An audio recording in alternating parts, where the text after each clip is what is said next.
Next time you're at the movies or watching a film on Mnet, just listen to the music as it complements the action, adding emotion, drama and tension.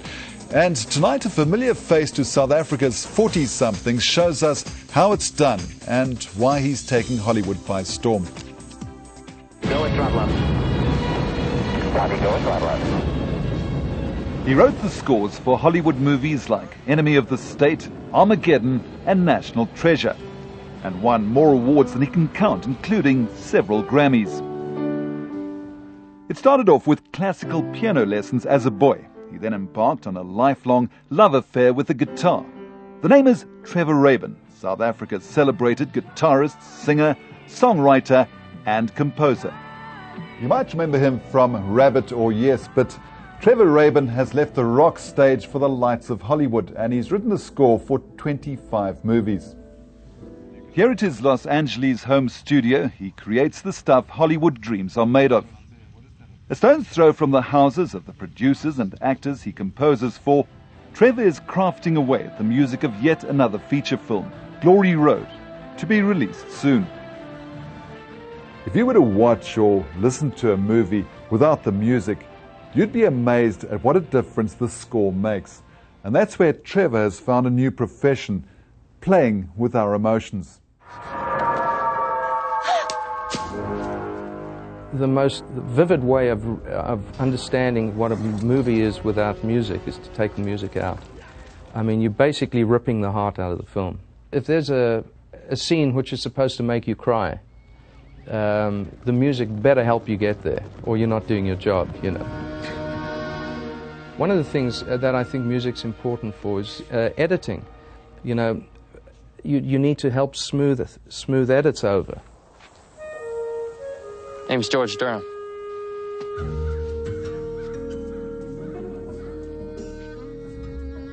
Since I was maybe 13 years old, I always noticed the scores. I always noticed, I love the way that's playing the picture.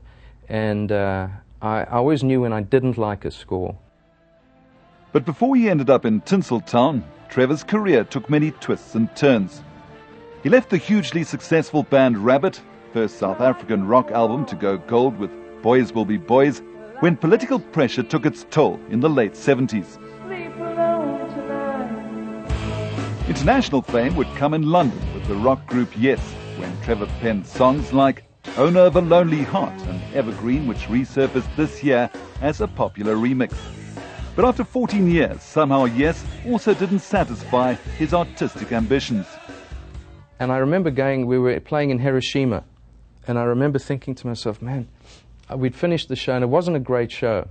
It was a great tour, but that last show, just the sound wasn't great, and it was hard work. And I went to a bar afterwards with my assistant, and I said to him, I think that's it. And he said, what do you mean? I said, I don't know. The thought of playing these songs, I've played them 1,000 times or so on the road. The thought of playing them again soon, you know, I need a break from it. Trevor left the group Yes 10 years ago, but music is still his life. And a major shift in his career started with a simple guitar lesson. Talking about Hollywood, a maitre d' at one of the restaurants we went to said Steven Seagal, who's one of the owners of the restaurant, knows I come there, and he really would like me to give him some guitar, because he was a guitarist, and he's not bad, but he wanted me to give him some guitar lessons. And I thought, well, yeah, I don't mind. I'll go and I went to Steven's house, and we sat down and we played some guitar, and he said, oh, thanks so much, I really appreciate it. And I said, well, it's no problem. He said, you know, if there's anything I can do for you or any way I can reciprocate. And I said, well, if you know anybody, you know, an agent or something, I was thinking of getting into film scoring. And he said, well, I've just finished a movie if you want to do the score. Just like that? Just like that. And I said, yeah.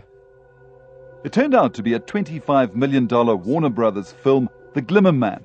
But unfamiliar with movie industry jargon, he was baffled by the term POV on a script for a Russian espionage movie.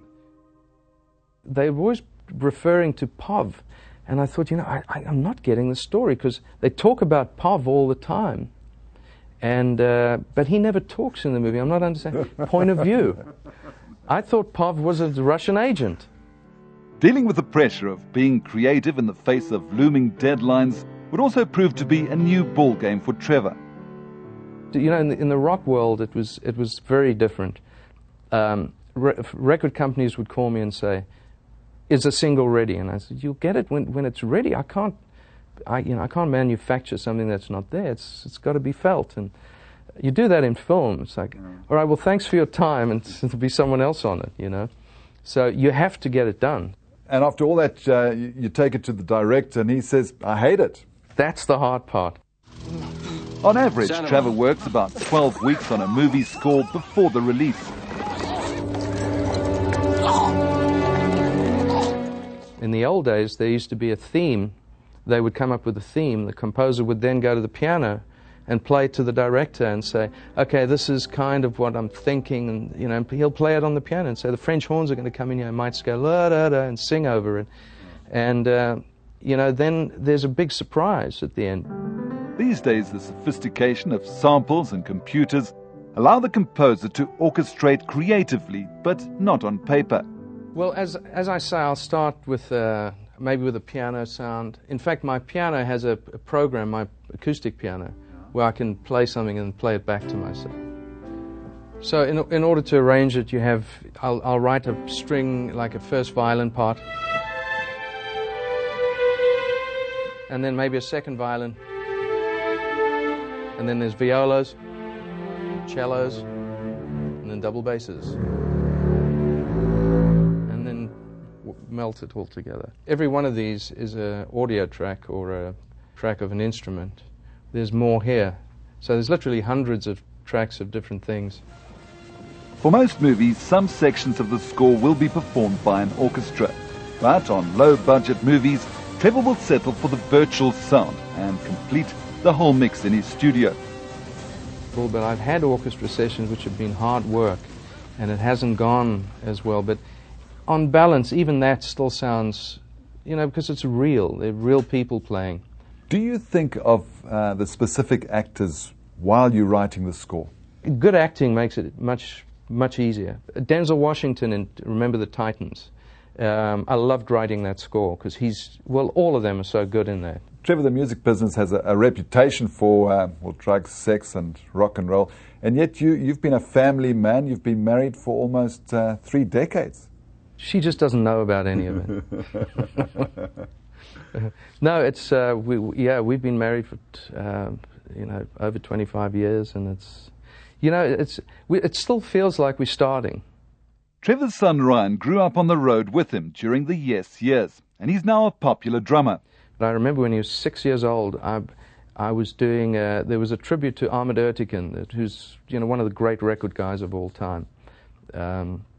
And there was a big tribute to him, and Yes played, Genesis played, Led Zeppelin played, and during sound check they were sitting in the audience. Just everyone was checking each other's sound checks, and they were sitting in the audience, and my son got on stage with a mic and started singing "I'm Bad," Michael Jackson's "I'm Bad," and did the backward walk, Michael Jackson turned out to be just one of the many stars Trevor would collaborate with.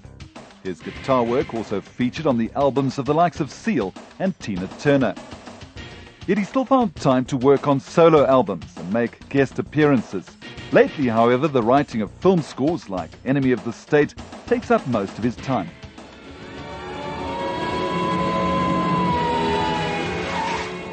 Trevor, have you sussed out Hollywood totally? Do you know how it works?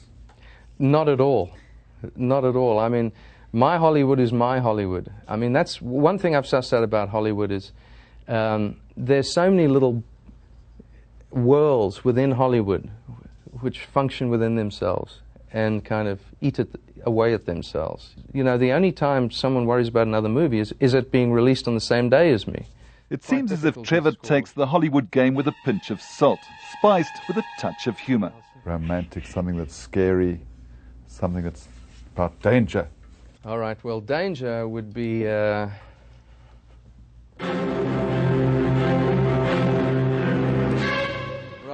Surely, Trevor, when you look at that view you've got, you get into your Aston Martin and head down your road where the Hollywood sign is right there, you feel, I've made it.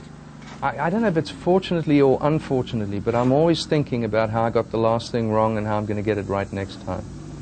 So it's hard to think like that. I never look at it from a retrospective point of view. I try not to.